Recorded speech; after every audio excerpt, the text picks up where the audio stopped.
at Mountain Cloud.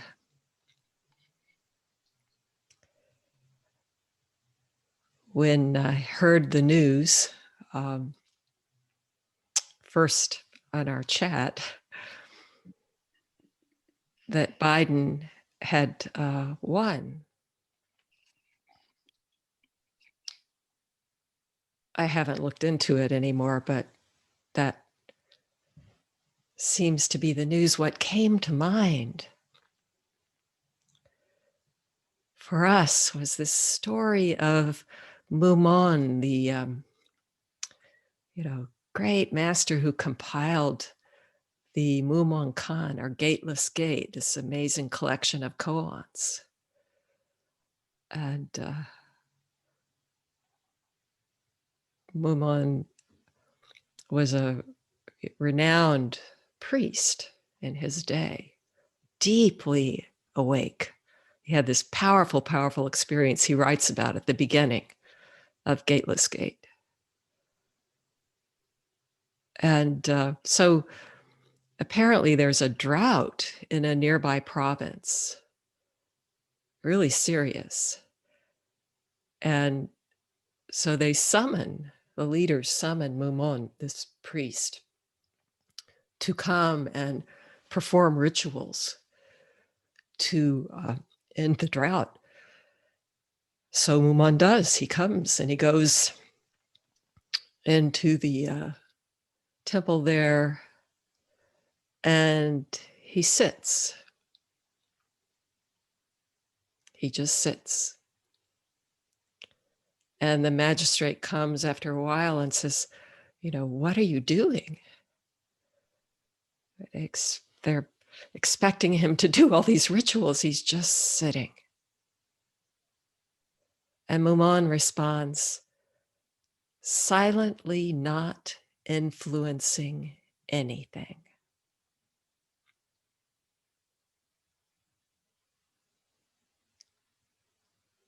Of course, in the story, not long thereafter, the rains come.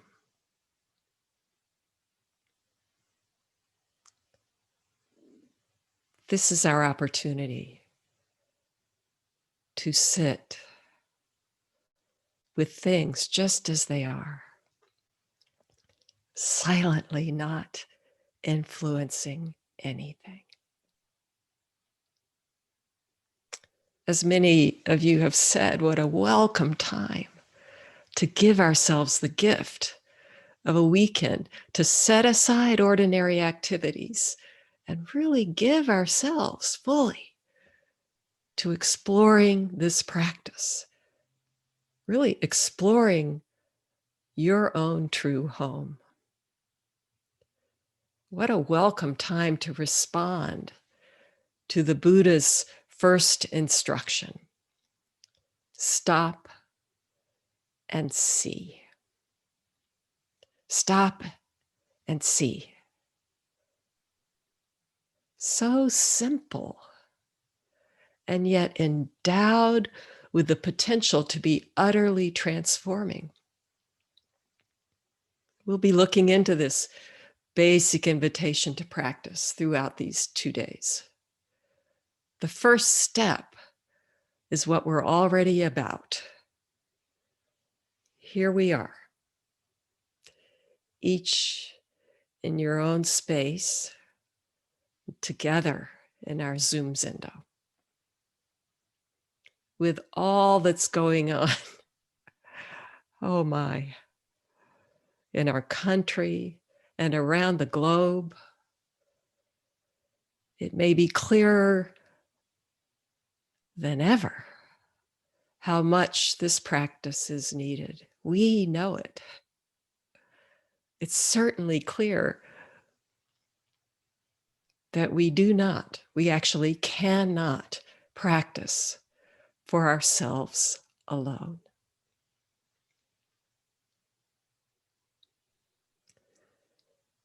I'm touched. This happened in our first intro retreat also.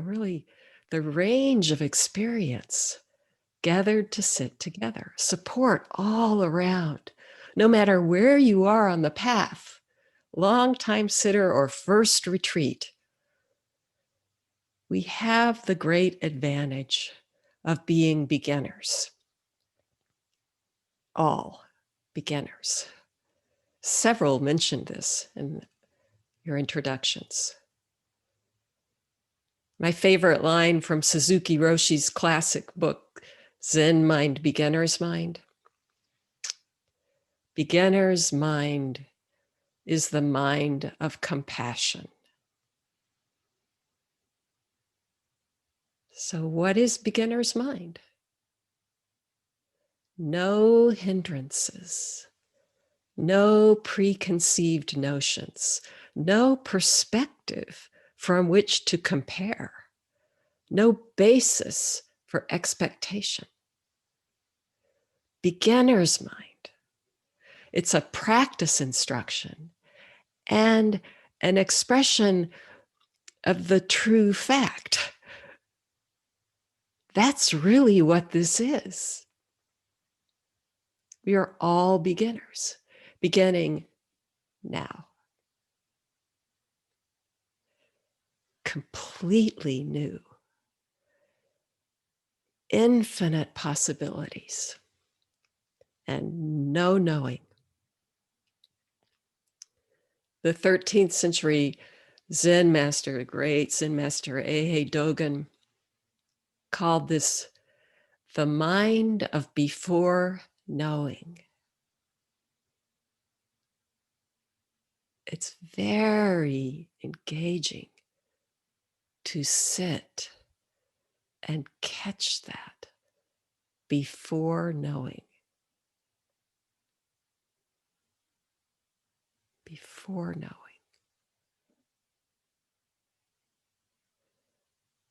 It's a clarion call to come home to the present moment. There is nothing else to know. The longtime teacher Robert Aiken liked to say, Zen is the mind of curiosity. He's pointing to this as well.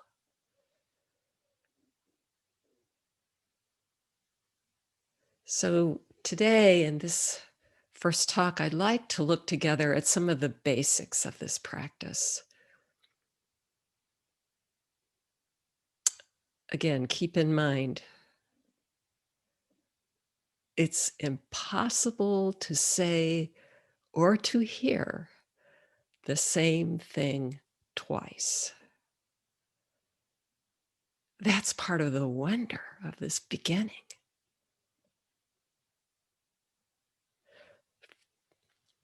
So just a word about the tradition of a Dharma talk, this talk, sometimes called a teisho.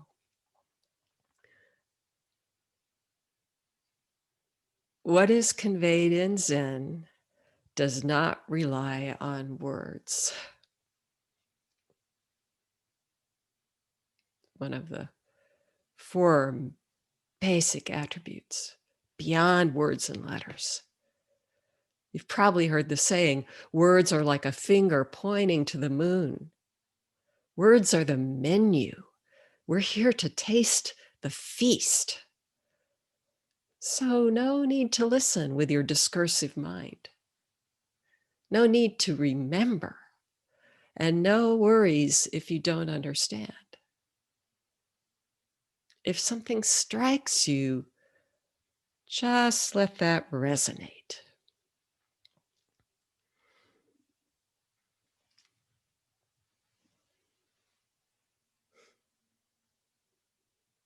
I've also heard it said sometimes in introductions to listen to the talk as though it's being addressed directly to you.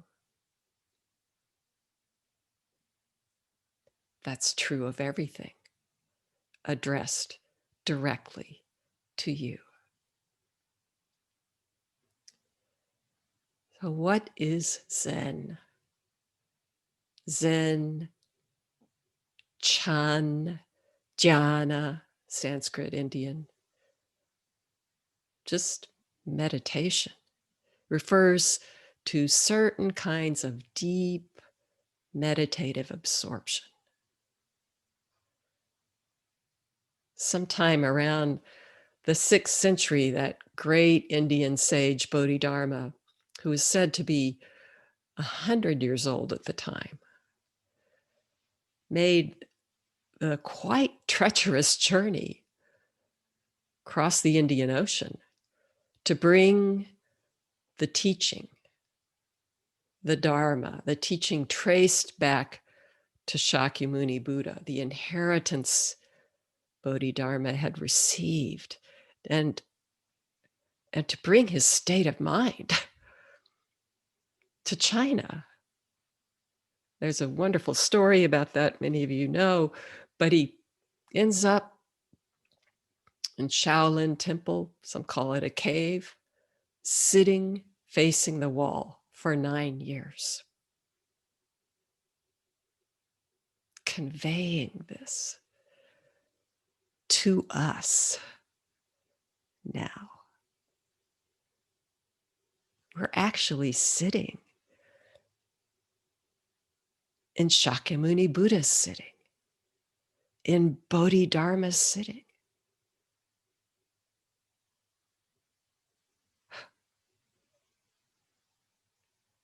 So delving into your own self, really simply a process of settling down, allowing, discovering, stop, and see. Coming home to who you truly are, resting in things just as they are. We do this by following the breath. Really, such a ready, intimate, and alive practice. Resting in the breath. A helpful way to get there is by counting the breath. Many people do that. Just you can count 1 on the inhale, silently, 2 on the exhale, up to 10 and back. And if you lose your place, you just, without a thought, no need to say, just back to 1.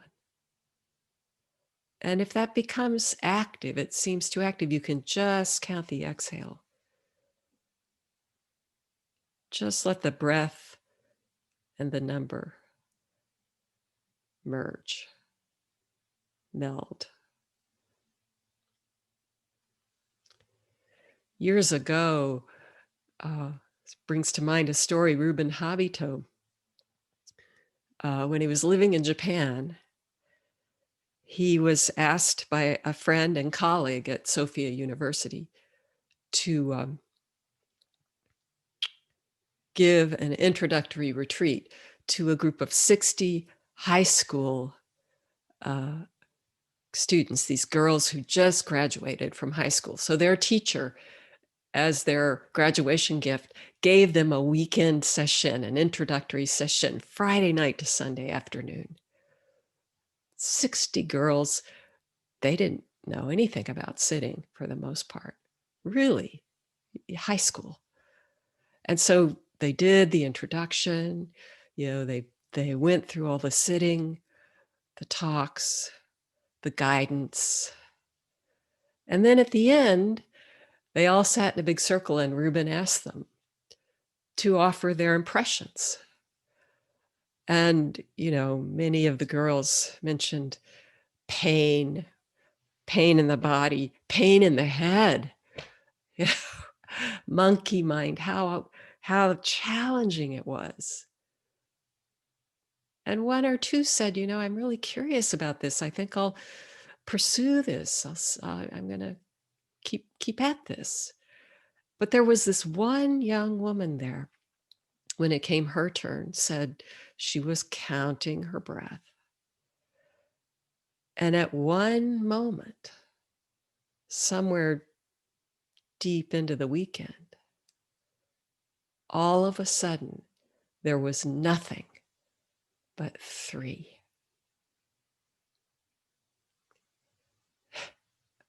It was a moment of total marvel for her. Nothing in the whole world but just 3.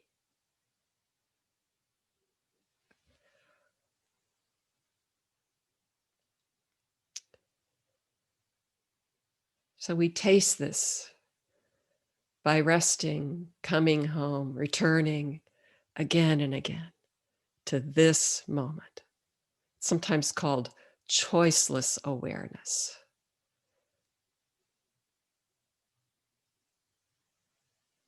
By the way, you don't have to count. For some, that's too active, and you just follow the breath. There are various practices. But for all of them, silence is key. So in a virtual retreat, in a home environment, you can't always control the outer silence, but you can cultivate inner silence. So the invitation is to set aside all concerns, the activities of the mind, including who won the election. What a wonderful invitation. What a wonderful check. But the activities like planning or rehearsing the future, reviewing the past, when these things come up, just notice, allow some space, and then let go. Come back to the breath. Setting everything aside. Most importantly, set aside your criticizing mind. There is no need to judge your practice. It will change anyway. Why separate yourself from yourself? This is your practice, deeply personal, and yet the more spacious and expansive your sitting becomes, the more inclusive.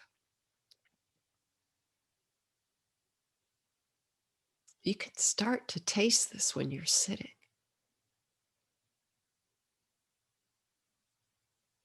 The room sitting with you, everything settling down, everything sitting. Actually, the whole world sitting. You might come to see even that the whole world is sitting you. You're not doing anything.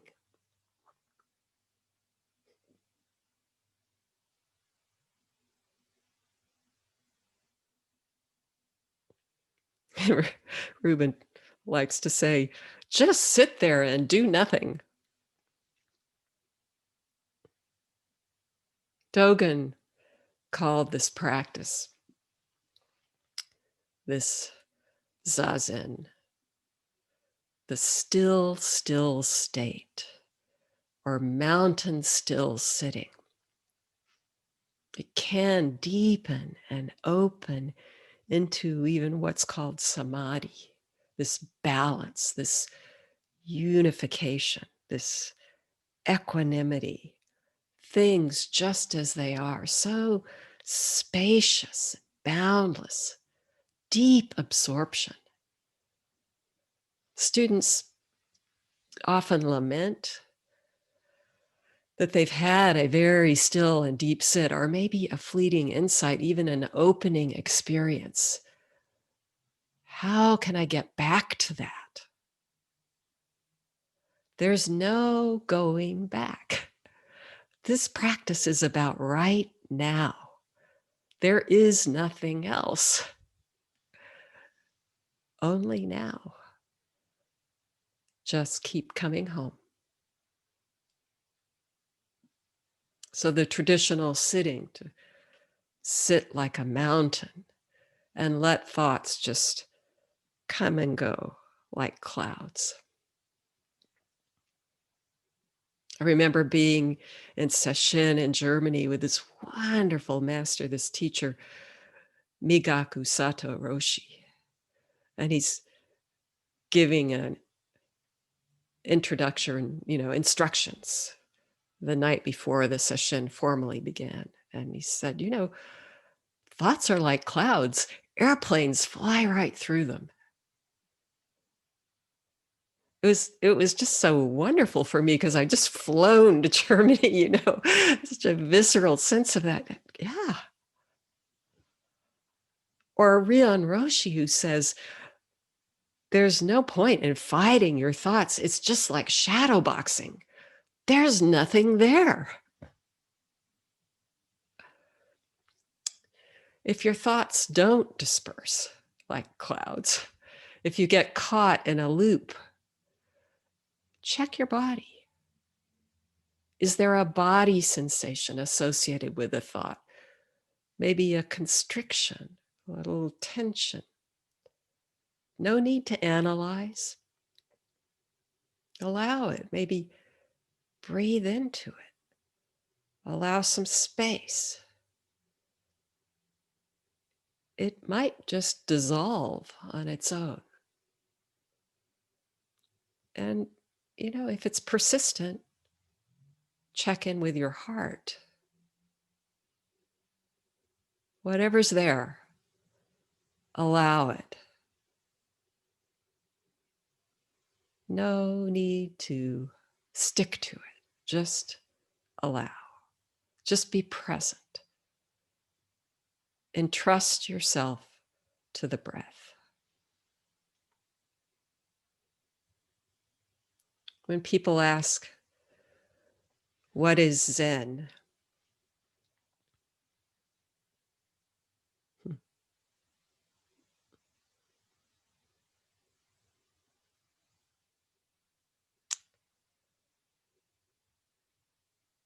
I want to say alive. Exploring, discovering who you truly are. What is it to be alive? It's as alive and dynamic as this moment. And this moment is the portal. Exactly where you are, exactly as you are.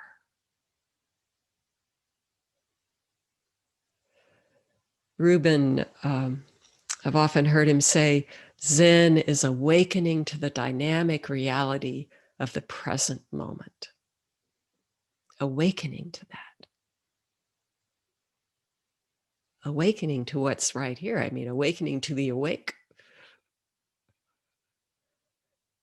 It's this process, though, of allowing, loosening habits of mind, dropping defenses, emptying, dissolving in the here and now, just sitting in silence.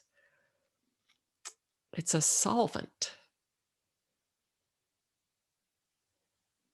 and can be so transforming of who we think we are fundamentally, and transforming, therefore, of how we live. Rubin's latest way of putting this, what is Zen? Zen is finding love in all things, all the time. Henry and I have been giving this series of retreats that he named Original Love. Another name for you.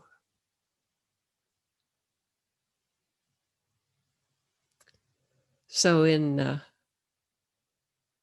the traditional instructions given, for sesshin, this retreat, sesshin means encounter of the heart or meeting the heart-mind. But not only your own heart. I mean, that is momentous. But the heart of everyone here. This boundless heart. So throw yourself into it. Throw everything into it. Empty your hands. They are empty. Release your grip on whatever you may be holding. Withhold nothing. Sometimes it's what is Zen? Well, it's the great relinquishing.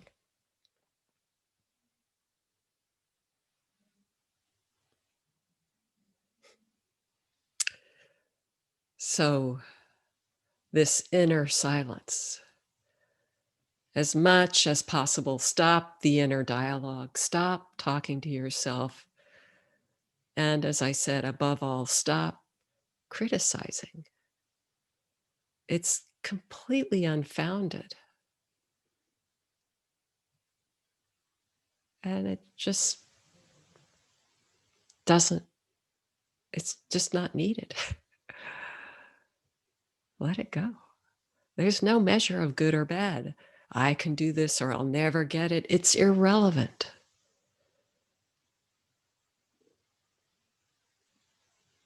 Just keep coming home to the utter sufficiency of this moment. So we could say this practice is countercultural. You're not trying to add anything to yourself. It's no self-improvement, but rather just to let everything go.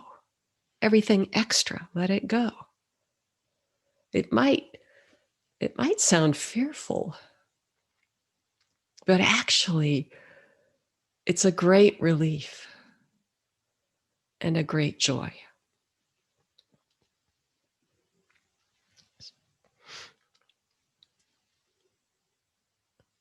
So we've said a word about the three basic elements: posture, breathing, stilling the mind. If you find yourself restless or wandering, check your posture. Check in with your body. I'm always inclined to just mention the 4 motivations for taking up Zen practice, because they're all so valid, so welcome. I mean, however we find our way to this practice, you can only say thank you. The first one is often called curiosity. Again, beginner's mind. What is this? What is it like to sit in silence? Just to sit there with yourself, things just as they are, this curiosity. And then a second motivation, some people come seeking peace of mind or well-being, and it can certainly cultivate that deeply. It can lower blood pressure, it really, there are all kinds of health benefits of increasingly being shown and talked about. A third reason is many people come seeking to develop a spiritual practice, to really have a path, a discipline. And that is, by the way, another translation of this sesshin. It can be governing the mind, governing the heart mind. There is an intention and a framework to this sitting, this actually whole practice on the cushion, off the cushion. So developing a spiritual path. And then finally, the fourth, sometimes called hair on fire.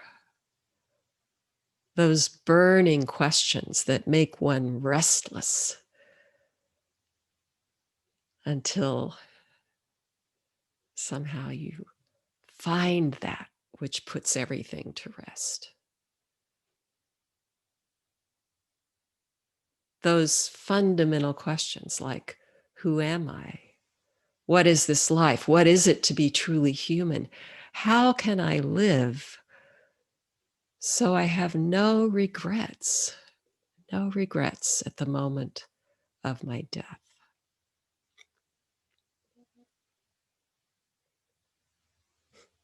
Again, there's not necessarily a hierarchy. These are all equally valid.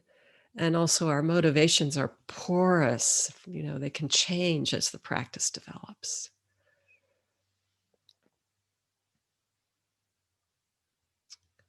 So just one more piece of this introduction, what's called the three fruits of Zen. Many of you have heard this. The first, there's this Japanese word for joriki, but it's really developing the power of concentration. It's a practice. Henry often talks about the Zendo like a gym. I'm not so sure that's how I feel, but it is really a discipline, and it deepens with practice. Sometimes it deepens even in spite of ourselves. I've had sits, especially early on, where I'd do 3 rounds of sitting, facing the wall, turn around at the end when we would chant. This was, in the Zendo together physically. And I think, what was that? It was so swinging all about, maybe just a few moments of quiet. I'd almost be dizzy. But then I'd go get in my car and drive home, and something was just more vivid somehow, even then. So settling into stillness, this growing power of concentration, or con-centration, living out of the center of your being, that deepening. And when that becomes quite ripe, the soil is really tilled, in some unguarded moment, out of that deep stillness that Yamada Kon Roshi likens to a still mountain lake with not the slightest breeze. And then he says something might happen, like just a leaf falling into the lake. And suddenly there's an opening. Suddenly that separation that we get stuck in, that sense of I, me, mine, just meets that stillness, melts into that stillness, and there's just one. Everything falls away. You fall away, that separate self. And then the whole world comes rushing in. So intimate and so alive. Your whole body. That's called kensho, the second fruit, or realizing your true nature. And then the third fruit is personalizing it, lifelong, just seeing more and more clearly, embodying this great freedom and compassion in daily life. So some years ago, I heard Ruben give a talk, teisho, as he often does, returning to these 3 fruits. And on that particular day, he had just, I think the evening before, received a phone call from a dear friend who had learned that he was dying of cancer. He'd been diagnosed with liver cancer, and he just had a few months to live, he was told. Ruben said, "My friend was at peace. And then he began his talk by saying how readily this can happen. I mean, we know. We just heard it in the introductions. So let's assume, Reuben said, this is my last teisho. It is my last. What do I want to convey?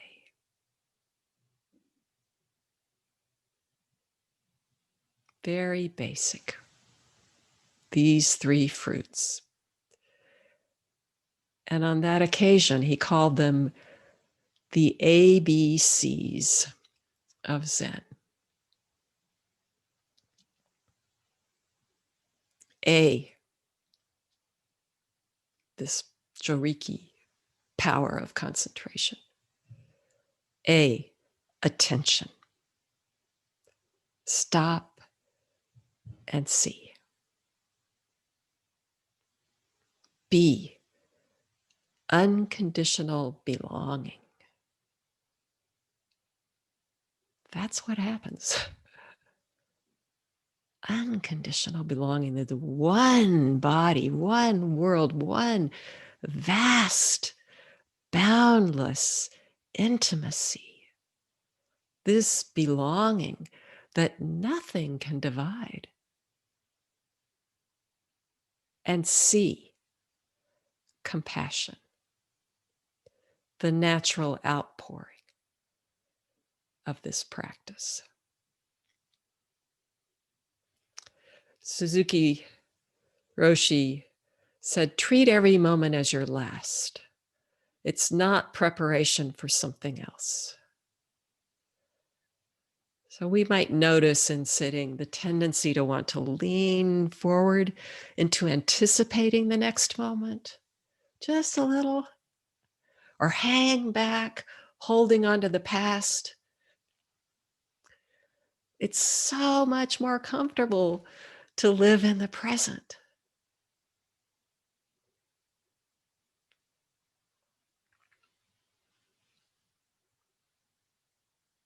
I want to say, address this to your anxieties, this moment. The more we taste it, the more it opens up. The more we open, more spacious, more boundless, timeless, free. It's the place of our life, and it's the ground of our practice.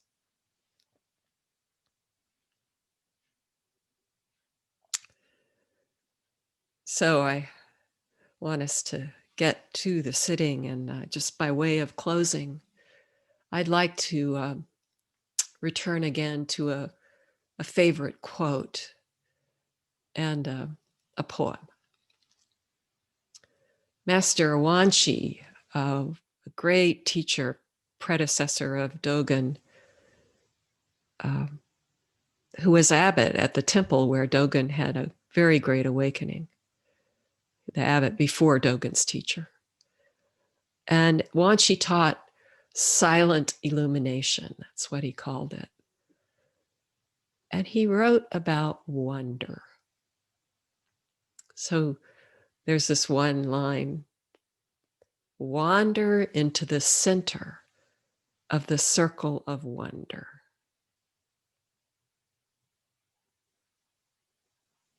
That's what we're doing here. Wonder. It's right where you are, that center. That center with no circumference. Attentively not knowing. Around the same time, another master, Master Foyen, said of this practice, arouse wonder. Moment to moment, sitting in silence, resting in the breath, and trusting ourselves to this simple practice. So here's the poem that I'll just end with. It's written by Sylvia Ostertag, a German teacher who received full transmission at the end of her life from Ryon Roshi. She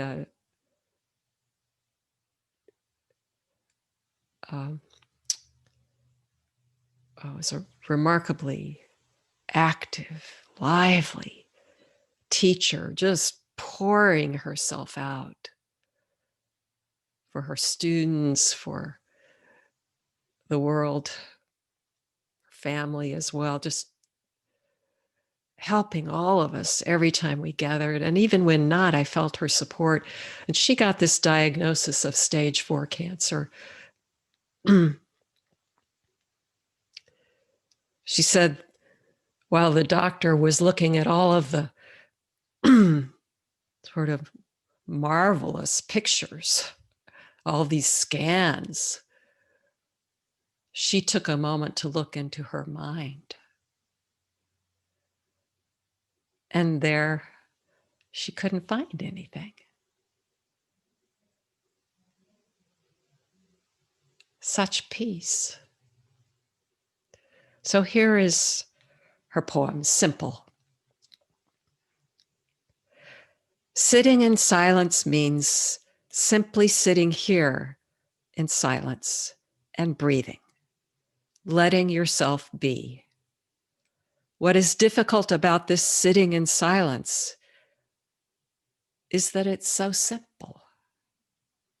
So simple that you keep thinking it cannot possibly be so simple. Something else is needed. And therefore, you do not stay with what is simple. So what is simple can hardly grow deeper. What does it mean to grow deeper? It means simply letting yourself be filled with what is simple. Letting yourself be filled with simply sitting here until it fills you up, until it completely fulfills you. So thank you for your listening and for your practice. Thank you.